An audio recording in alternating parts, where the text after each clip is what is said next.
how do you assess Albania's way and integration to the European Union from the youth perspective, since you're young and you're living in Tirana? Well, it's been a long process, and I'm 26 years old, so it means that I was born in a time when the narrative of the process has already started, and I was raised throughout the times when this narrative has been developing with its ups and downs and all its developments. So all my life has been shaped throughout these political narratives going on in media, in my education, because I studied political science and EU integration. So I've been quite in touch and then touched by the whole this narrative.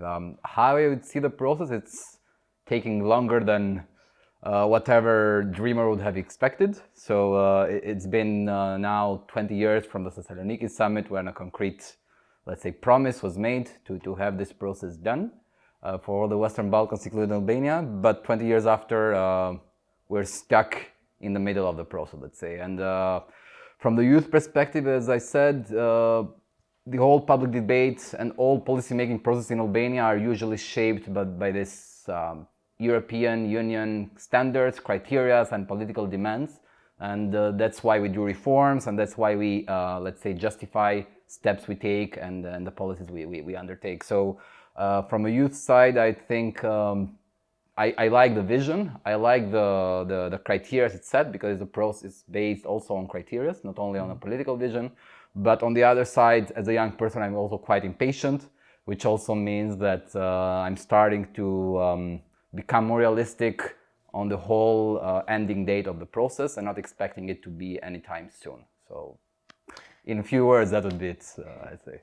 We talk a lot about promises, so that means also we talk a lot about trust. There has been some talk that the youth of Albania and of the region have lost trust into the EU institutions and into the EU as a whole project. How do you assess this? Especially when it comes to the recent developments when giving the candidate status to Ukraine and Moldova. Does it change the perspective of the youth to the EU here in Albania? Well, I mean, personally, and I talk maybe to my peers, giving a candidate status to Ukraine and Moldova, of course, it sounds strange in the way that it has taken us so much years and political discussions and debates and back and forth reports and visits and narratives to go into the stage where Ukraine and Moldova are right now.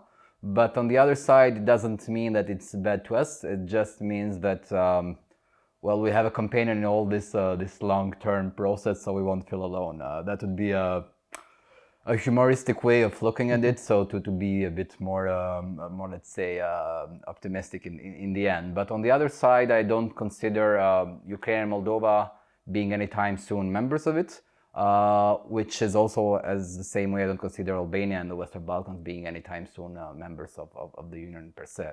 But I do think that the war in Ukraine and all the implications that it brought afterwards has somehow geopolitically awakened the Union or the European Union itself, which on the other side brings as a benefit to the Western Balkans because the Union is starting to also review us as a geopolitically relevant region. So that might bring a new impetus on the whole enlargement process. Thank you. Last but not least, what is Western Balkans for you? Is it just a region? Is it something more?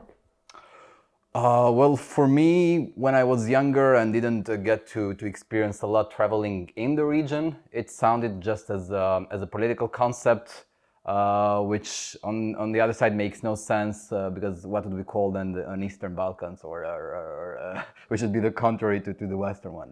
But moving on, growing up, getting to know the region, traveling more in the region, getting to know more people all around the countries, I tend to look at it as quite an area with very similar features, either in culture, society, food, and politics, of course, and in problems that we share together. So I've been growing slowly but steadily this sense of belonging also to a regional level. So besides defining myself as an Albanian, there is also this layer of identity which is not there yet, but it's developing somehow in my inner sense of belonging to this region.